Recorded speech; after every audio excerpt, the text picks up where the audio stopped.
नमस्कार दोस्तों आज हम आपके साथ श्रीमद् भगवद गीता के 9वें अध्याय के जिन 5 श्लोकों की ज्ञान की वार्तालाप आप सबसे करने वाले हैं, उनमें भगवान ने मुख्यतः अर्जुन को यही सत्य बताने की कोशिश की है कि हे अर्जुन, ये संसार भर में जितने भी लाखों करोड़ों की तादाद में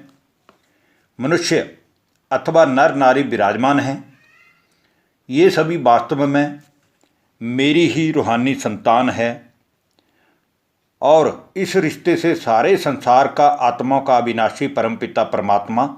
मैं ही हूँ, जो सदा ही जन्म मरण के चक्कर से अथवा जन्म मृत्यु के आवागमन में नहीं आता हूँ और ना ही माँ के गर्भ से जन्म लेकर कर्मों का पाठ प्ले करता हूँ, बल्कि हे अर्जुन, मैं तो सृष्टि के नियमानुसार जब कलयुग के अंत में पाप की अति हो जाती है और सभी नर नारी दुख पीड़ा अशांति का अनुभव करते हुए मुझे पुकारने लगते हैं, तब उन भक्तों की करुणामयी पुकार अथवा बच्चों के मन की आवाज़ के प्रकंपन अथवा संकल्प मुझ परमात्मा तक पहुँचते हैं, जिस कारण सबका कल्याण करने अर्थ में फिर से इस कलयुगी पतित सृष्टि को पावन बनाने के लिए ऋषि मुनियों की तपोभूमि इस भारत की पावन धरा पर अवतरित होता हूँ, ताकि सभी की गति सदगति कर सकूँ। तो आइए दोस्तों, अब हम जानते हैं कि श्रीमद् भगवद गीता के 9वें अध्याय के इन 5 श्लोकों अथवा श्लोक नंबर 4, श्लोक नंबर 5, श्लोक नंबर 6, श्लोक नंबर 7 और श्लोक नंबर 8 में अर्जुन को कौन कौन से ज्ञान के गहरे राज भगवान ने समझाए हैं। अब हम बात करते हैं श्रीमद् भगवद गीता के 9वें अध्याय के श्लोक नंबर 4 की, जिसमें कहा गया है, मया तत्मिदं सर्वं जगदव्यक्त मूर्तिना मतस्थानि सर्वभूतानि न चाहम तेष्व व्यवस्थितः। अर्थात हे अर्जुन, मुझ निराकार परमात्मा से ही ये सारे संसार भर की जितनी भी आत्माएं देखने में आती हैं, ये ऐसे ही हैं जैसे जल से बर्फ के समान। अर्थात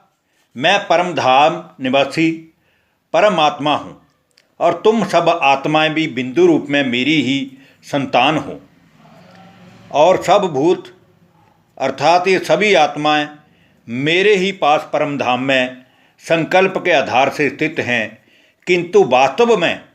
मैं इन सभी आत्माओं में या इनके शरीरों में स्थित नहीं हूँ। अब हम दोस्तों बात करते हैं श्रीमद् भगवद गीता के अध्याय नंबर 9 के श्लोक नंबर 5 की, जिसमें कहा गया है, नाच मत स्थानी भूतानी पश्य में योग में श्वनम भूत वृन्न च भूतस्थो ममात्मा भूत भावने। अर्थात हे अर्जुन, ये सभी भूत अर्थात सभी मनुष्य मुझ में भी स्थित नहीं हैं, किंतु मेरी ईश्वरीय योग शक्ति को देखकर कि सारे ही संसार की आत्माओं का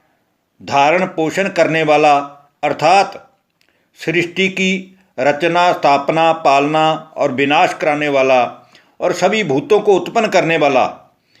मैं परम आत्मा भी वास्तव में इन सभी भूतों में इन सभी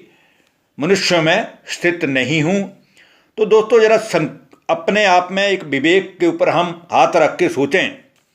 कि जब भगवान गीता में भी कह रहा है कि वास्तव में ना तो मैं किसी में स्थित हूँ और ना ही मुझ में कोई स्थित है, तो इस बात से ये सिद्ध हो जाता है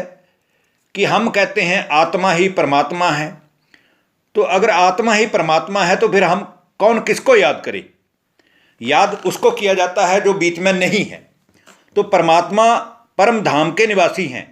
और हम सभी आत्माएं अपने अपने कर्मों का पाठ प्ले करने के लिए संसार में इस स्थूल लोक में आए हुए हैं, और जहां हम भिन्न भिन्न नाम रूप से शरीर धारण करते हुए अपने अपने कर्मों का पाठ प्ले कर रहे हैं। तो भला किंचित विचार करिए कि ये कैसे संभव है कि जब हम मनुष्य को देखते हैं, एक मनुष्य है, एक बच्चा है, और उस बच्चे का पिता शरीरधारी है, उसका भी अलग वजूद है और बच्चे का भी अलग वजूद है।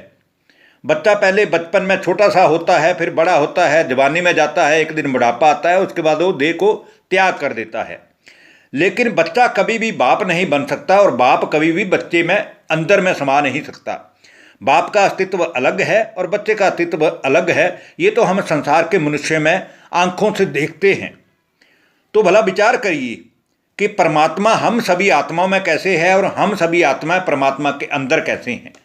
जब हम अंदर हैं तो फिर हम ढूंढ किसको रहे हैं, किसकी पूजा कर रहे हैं, किसके लिए तीर्थ यात्राएं कर रहे हैं, किसके लिए हम जप तप यज्ञ तीर्थ कर रहे हैं, और किसको हम मंदिरों मस्जिदों गुरुद्वारों में जाकर याद कर रहे हैं। ये बड़ी ही गहरी सोचने वाली बात है, तो हमें इसके ऊपर भी विचार करना चाहिए। अब हम दोस्तों बात करते हैं श्रीमद् भगवत गीता की 9वें अध्याय के श्लोक नंबर 6 की, जिसमें कहा गया है, यथा आकाश स्थितो नित्यम वायु सर्वत्र गो महान तथा सर्वाणी भूतानि मत स्थानी त्युपधार्य। जैसे कि आकाश में उत्पन्न चारों ओर विचरने वाली ये महान वायु जो है वो सदा ही आकाश में स्थित है, वैसे ही मेरे संकल्प द्वारा उत्पन्न होने से संपूर्ण जो मनुष्य जाति है वो भी संकल्पों के द्वारा परमात्मा के साथ अपने मूल घर में अपनी अपनी जगह स्थित है। लेकिन जब तक वो इस धरा पर है तब तक वो अपने कर्मों का ही पार्ट प्ले करती है, ऐसा जानना चाहिए। अब दोस्तों हम बात करते हैं श्रीमद् भगवत गीता के अध्याय नंबर 9 के श्लोक नंबर 7 की, जिसमें फिर अर्जुन को समझाते हुए भगवान कहते हैं, सर्वभूतानि कौन्तेय प्रकृतिम यान्ति मामिकाम कल्पक्षय पुनस्तानि कल्पादो विसृजाम्यहम्। कि हे अर्जुन, कल्प के अंत में ये सारे ही संसार के प्राणी मेरी प्रकृति को प्राप्त होते हैं, अर्थात शिव की बरात गाई हुई है। तो ऐसे ही हम सभी अंत में इस देह का त्याग करके आत्मा रूप से अपने वापिस उस घर को लौटते हैं, जिसको हम याद करते हैं कि पार ब्रह्म परमेश्वर तुम सबके स्वामी। और वो पर प्रकृति जो है वहीं परमात्मा रहते हैं, वो ही हमारा मूल घर है। और कल्प के आदि में जब हम दुखी अशांत हो जाते हैं तब हम मनुष्य के उद्धार के लिए वो परमात्मा फिर से कल्प के आदि में आकर के